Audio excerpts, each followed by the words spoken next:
Okay, I need to start with a note from Mr. Producer, who tells me that he and Blake have finally sorted out the issues with the website.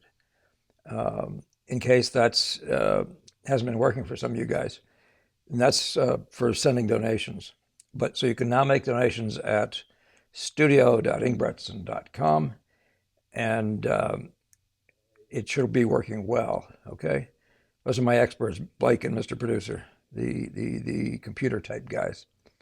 All right. And in the meantime, thank you, David D, for that really nice donation, and Sonia Del and Jimmy C. Uh, so much appreciated. And as I always really, really need to say, every single time one of these comes in, it makes me want to keep doing it. It isn't because of the money; it's because it's a form of actually, um, shall we say, commitment of some sort to what I'm trying to do. So I thank you for that statement. All right. Now that we can't use the money, believe me, Mr. Producer, I think did say we were even. Now we have everybody who works with us is paid up and all that sort of stuff. So um, keep it coming. All right. In the meantime, I've got decided to have a little fun tonight, and um, let's see if I have the image. And so because I know this is, I've written this question. I ran into a quote of the American muralist Edwin Blashfield when a student in Paris commenting on his surprise at seeing Henri Regnault's painting Salome done, and this is as he says it, in a scale of one color, yellow, and wondered, and I wondered what he meant by it. Now I'm talking, this is me talking. So, and he also referenced The Blue Boy by Gainsborough. So understand that's me saying something. I'm asking myself a question. I'm pretending I'm the questioner. But I was pretty amused. There's a Blashfield book, an old book, and a guy named Cortese's, um, Royal Corteses, wrote the introduction. It has a number of very personal things about Blashfield, including that he studied with Canaletto. I'm sorry, Canaletto, with Cabanel and Jerome and some other guys, um, and some other information but it's a very short introduction. And all there is, it's a lot of pictures. I wish I didn't take the trouble to show you the rest of the book. I wasn't thinking that way. I wasn't thinking I was even going to talk about it, just this reference. So, but what I'm going to do is just look at a lot of pictures with you. We're going to have a little fun this time. I've put dates on these pictures because what we're talking about here is the idea of what some people think of as tonalist painting. It certainly is the tonalist bent, but others will use words like the aesthetic movement, and decorative painting. And you're going to see how that works and how it compares in the course of this little conversation with, you know, painting that isn't adulterated by an idea like that. When I mean just painting from life. When you're just painting from life, you're not trying to do this. So just let's, one of my students actually got some fun out of the conversation. I thought it may as well be something I might just bring. Get on it, Paul. So here's Edwin Blashfield. He's an American muralist. Probably did more murals than anybody else in this country. Many state houses in the Midwest. The one on the right, I thought that was in the appellate courthouse in New York, but I'm not so sure I'm right. Um, but you can see the kind of work that he does.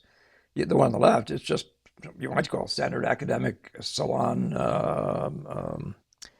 The paintings that Bouguereau and other guys were working on. He looks like he's rather in that class of, you know, what Bouguereau was doing.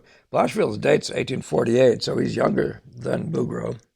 Anyway, that quotation. There it is. He said I was there with some friends. We went and looked at a painting that had just maybe it was in the salon, and he said I'd never seen a painting before done in a scale of one color, yellow. And the word scale meant absolutely nothing to me. So I went to a very old dictionary, I think in 1826, Webster's from this country, and found that one of the variations on the word scale is gradation. So here's the Regnault, and if you said a variations in yellow, you're talking Whistler's language, right? But that painting there, the one on the left, is Salome, um, and you can see that it's everything about it is rather a yellow, even the reds. There's this. So I think of this kind of when you do this sort of work as putting on rose-colored glasses. In this case, yellow-colored glasses. Or would it be daffodil this time of year? Colored glasses, and but so you can see that it gets a unity by saturating the painting with a single color. And he isn't the first guy to have done it. Regnault was painting at the time too, so these, at the same time as Blashfield, they were contemporaries. And Regnault didn't live a long life. I think he was 41 or something. I'm trying to remember. Um, but you can see the influence of maybe Bonnat or somebody on the right in that painting on the right. There's some similarities, but the one on the right is rather in that same way, what you might call a almost a monocolored picture, very very unified in a way that almost implies not as much as the Salome, that almost implies that kind of unity. What I should say real quickly is that when I'm having students put still lifes together, I'm trying to get them to collect colors, red, yellows, and blues that are of the right ilk, of an ilk that obviously, I say, would you wear that? If you had a clothes made out of yellow X, what would be the right red for that yellow? And what would be, et cetera, as you go through the triad, some triad, three colors, you'd find the ones that would correspond. And you wind up with something much closer to that thing than you have to do by some devious device. In the case of Regnault, I don't think, I've seen this in New York, and I'm pretty sure there is no evidence whatever of a glaze or anything like that.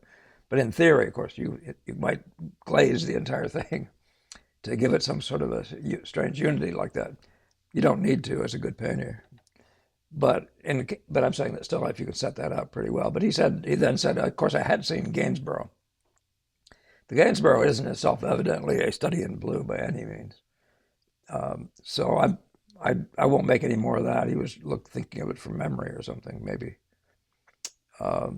But oops, I'm going to jump ahead so Degas was born in 1834. Jumping down, Whistler is born in 1834. And in between them, Albert Moore, 1841. They are doing precisely what we're talking about. You see the girls in green on the left, and the whole thing of some version of an orange, some sort of a warm red.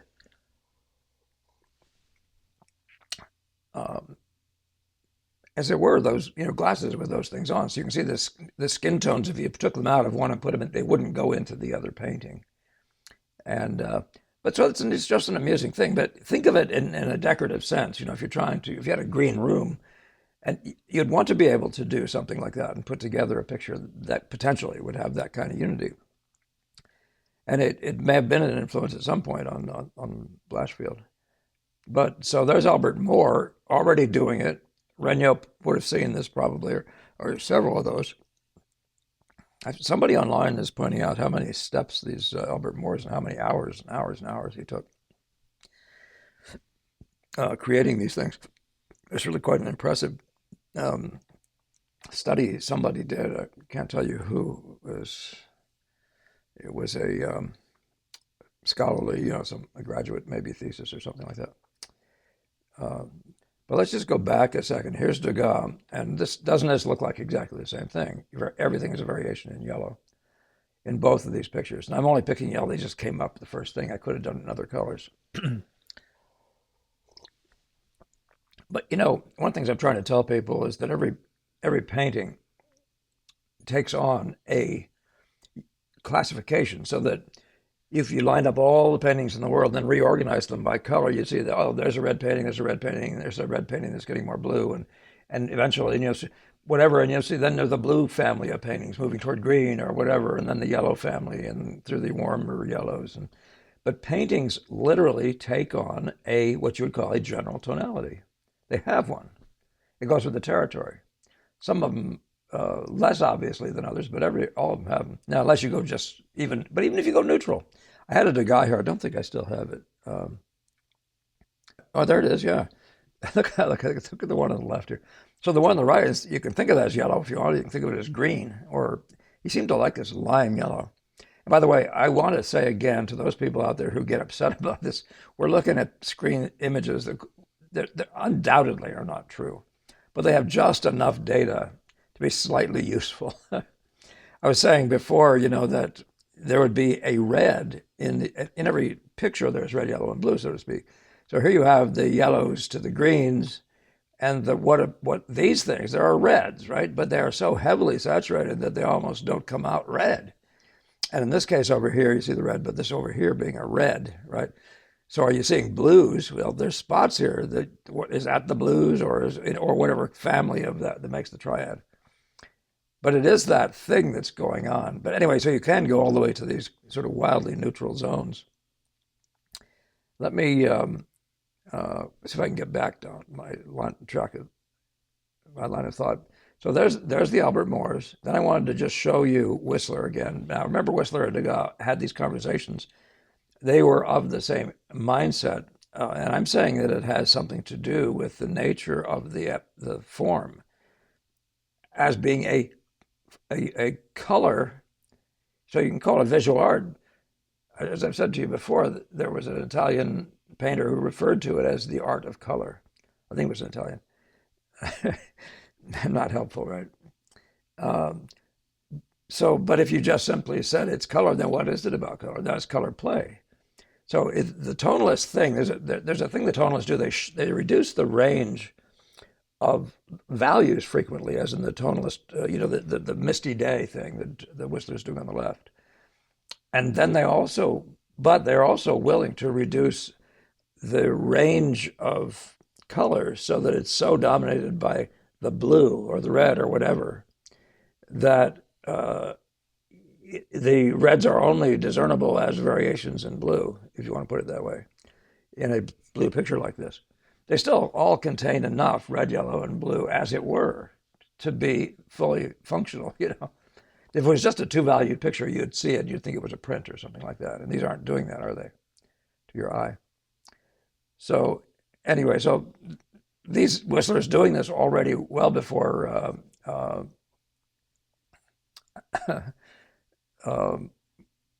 and having conversations with Degas, and these guys were born 8 years before him. They're newcomers to the scene. Now, how much of this is all happening at once? Maybe it's all happening at once. That's for you to figure out. I'm not the historian who goes and then looks at the dates and all the pictures. But I'm saying that only to say this is in the air. There's something like this going on, and maybe Salome was just a thing where he was picking up on it. What's his name? Regnault was just picking up on something that was in the air. The idea of doing something gold. I don't know why that so much of these turn on yellow itself, gold, but it might have to do with the decorative qualities that are in gold. There's a richness to gold, but the other part is that it sets off blues and reds so well. It's like the most, in some sense, I guess it's the third color. It feels like that. It's a very good neutral. It's a very good halfway zone, right? It sets off skin colors reasonably well, typically, and so on. But those aren't great reasons. But you can say again, the tonalists. This is Matthews, Arthur Matthews. He was born a couple of years before our guys in Boston, and this is definitely part of the American aesthetic movement. Or he was a muralist as well, as you can see in that top one, and he does something that's much more, I'd say less academic than Blashfield. Blashfield's very, very shall we say, less simply mass-oriented. He's much more full object and all that sort of thing. But in each of these cases, you can see that these things are effectively taken over by it's like an evening light or something like that. And that gives that sort of saturation of a whole new hue. I love that when that happens in the evening of a summer day. And all of a sudden, some clouds sitting up in the sky are receiving this crazy colored light, and your whole area, the whole spot you're sitting in becomes imbued with the light from the heavens, and often in some sort of crazy warms and golds. Anyway, I want you to see that, but I want you to also see, and here's John White Alexander doing it. He was born in 1856, before our guys also, the Boston School guys. That doesn't have anything to do, though, with our guys only used this when they were doing decorative work. In Benson's case, and I'm not showing them, but in Benson's case, when he did the paintings at the library, the big library in Washington, whatever that is. Why can't I remember the name of it? A lot of mural painting was done for that library. But you can see that John White Alexander is fundamentally shall we say, a tonalist in color. This is a yellow picture. This is a blue picture, and it's totally blue. Everything about it's blue. Now, again, who knows how true this is, but all the variations I can find and what I know of his work personally, that is a thing. So the green of this thing, the skin tones even, and compared to the blue, another version of ice on this one, you can see what it's doing to the skin, just like in the Albert Moors. Anyway, I thought you might be amused by this. So, but John White Alexander is fun for a number of reasons anyway, and very much in the decorative camp, and something of an Art Nouveau edge to him. Doing, another one. Doing's not always, now again, I'm going to call this tonalism, but he's not always so narrowly focused around one color. But these are two marvelous cases of what you would have to call tonalist painting for those two reasons. One is the relatively shallow range of life by value, and the other one is the one on the right in particular. And the other one is, of course, that limited range of colors, like you're living in the yellows on the left one and in the blues, so to speak, in the right one. So, yeah, isn't that interesting, though? But that's the aesthetic movement for you. There's some conversation about this in, I don't know, I think Walter Crane might have been at the very beginning of that over in you guys in England. And here's a doing where you can see the whole field. Nothing about this field is something you would think of as an everyday event, painting a landscape outdoors. It could very nicely have happened. I was with some students not so long ago, and we're looking over a river, and the whole river, the hillside, everything began to be taken over by purple, and it was a tonalist painting. Actually, I meant to do a memory study and forgot to. Very memorable though, but it would have been a study in purple. Just keep remembering that, at least what I find is that you want to maintain that once you see something like that, also notice the field, whether it actually has the variance you need to produce that sense of being all there. Balance, red, yellow, blue, whatever, the triad. Now, this is Vinton, Frederick Porter Vinton in the upper right. Look at his dates, 1846. And all this stuff is influence of Monet. There you go. There's Monet. There's Tarbell on the upper left and Benson on the right. You can see all these are just straight up painted as you see it. There's no tonalism involved here. I thought it was important for you to see that. This is just, the one on the right is an evening thing, so it does take on a sort of a saturation, a haze of the day. The atmosphere changes the atmosphere, the content of the atmosphere, if you want to call it that, the mist or whatever's in it holding light. It does change the day to a more tonalist thing, and the one on the left is another example. But it's still been painted as without any, shall we say, force, without being forced into a tonalist structure. So you see the difference between that and either of these. This feels like full truth in the Vinton on the right. This feels like it's a little bit made up. It's also simplified enormously. which isn't, I'm not, by the way, this isn't a judgment. I'm just pointing out types.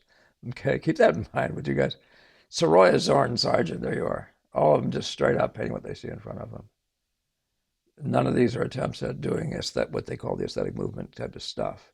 It's not decorative painting, okay? Let me go back again one more time and just say, do you follow how these things can be thought of as being primarily a decorative feat? You see what I mean? There's a wall decoration. There's something about what is on the walls, what the architecture is doing, whether it's gold limestone and red, something else in the architecture or what. And but you can see the difference, right? Um, so making nothing more out of it. But if you want to say, I like this in the sense that we could say, oh, there's a painting. Looking at the Whistler on the left, there's a painting in a scale of one color. Shall we say blue? I'd never seen a painting in a scale of one color. So in gradations of or variations in blue. Okay. And he will name them something like that frequently too. All right. So, but you can see how that's a decorative motif. Degas is always decorative. I think he refers to himself as a decorator out of a job at one point, if I'm not mistaken. So that, he's not pretending to be, these are portraits of the stage or anything like that. He's actually designing a picture. In that sense, if it's all lies, he's just making this whole thing up so it's pleasing in the sense of what this form needs to be pleasing about, which is color play and the notes picking up notes, weaving through like a carpet in this aesthetic pursuit. I know this isn't precisely about the Boston School. It isn't about the Boston School at all, but let's just end maybe with Veronese. Gamel's point about Veronese was that well, first of all, everybody has historically said he's the greatest colorist. I mean, all the guys for hundreds of years have held him out as the greatest colorist, and you can see reasons in this. You could see, something like this could be that entire painting by doing, that's just these grays and pinks together. It's very fascinating little unity unto itself. And you can say that about other, the golden orange and stuff like that, or the green on green and all those things. And the color scheme as a whole, it does have has a pleasing totality. It doesn't, as self-consciously, shall we say, weave the reds and all that sort of thing. It does, I mean, like the reds are weaker here, and then there's some more red here, some more reds over here. So that thing is a thing that's going on. The blues are picked up again over here. But in the Degas case, Degas he's intriguing himself with all that sort of stuff a little bit more. But as I was saying, that Gamel thought that he was more, it could be defended, that he could be defended still as the greatest colorist despite Degas. And let's say, what was the one I wanted to look at of his? Because Degas would live in these more narrow ranges. So if you accept my idea in the sort of brutal abuse of the word tonalist, but in this case, I don't mean in any way something to do with values, but it can mean that. But if you take it to mean that you pull yourself into a more limited range for the purpose of getting this magic you want, the music you want, Gemmel took that as a not such a great thing. And that's a question for you to decide for yourself. Um, it's a marvelously beautiful thing, but it does, each time you see it, it does feel like it belongs on a candy box or something like that, decorative. So anyway, for what it's worth, we'll go back one more time and just have a quick look at the Salome again. And you in this one here, you can see that everything, like the yellow, everything yellow, the skin is yellow, everything's yellow. Uh, but it looks effortless. It doesn't look like he's gone and done any odd tonalizing, or he's, in the case of, I think in the case of Whistler, looks like what Whistler's trying to do is get away from the realism thing, and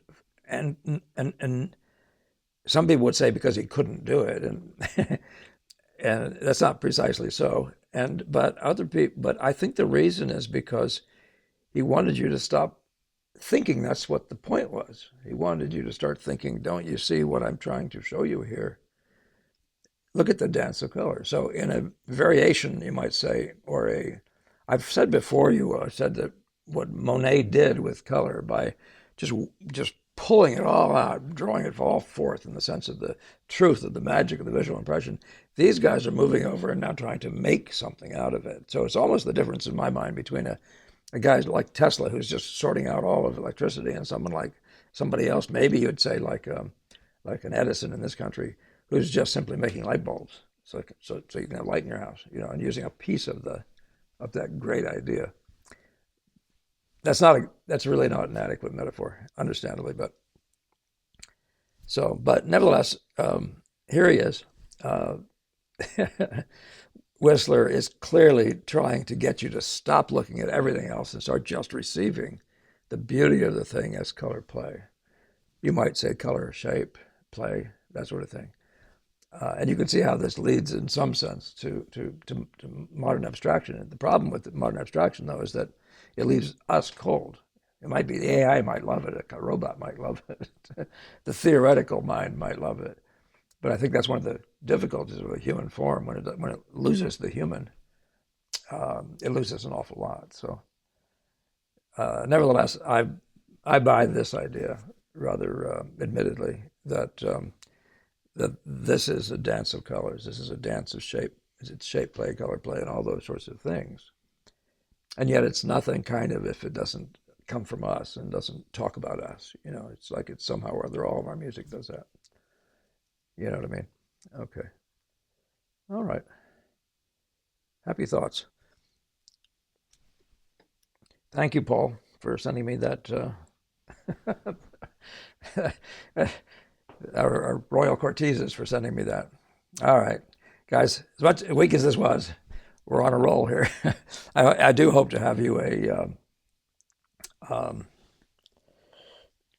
demonstration, maybe for next week, maybe as early as next week. I doubt it'll be ready for next week, but I'm trying to do a little bit of a demonstration with several cameras going for thinking of Theodora and some flowers probably. So, all right, guys. I hope you were amused by that. And if you haven't thought about these things before, here's your chance. And you just wonder about it. I find it's better when you're a young painter not to make too many decisions about the very nature of things. Just keep thinking, there's that, there's that. And wonder how all things will fit. They'll start taking their places over a long time. They'll start, as somebody would say, sorting themselves out. So I present these things just in a sense to you all as, have you seen that yet? And I remember much like Blashfield sort of being in wonder at numbers of things that I saw, including tonalism per se, as I saw it, people like Emil Carlson or somebody like that.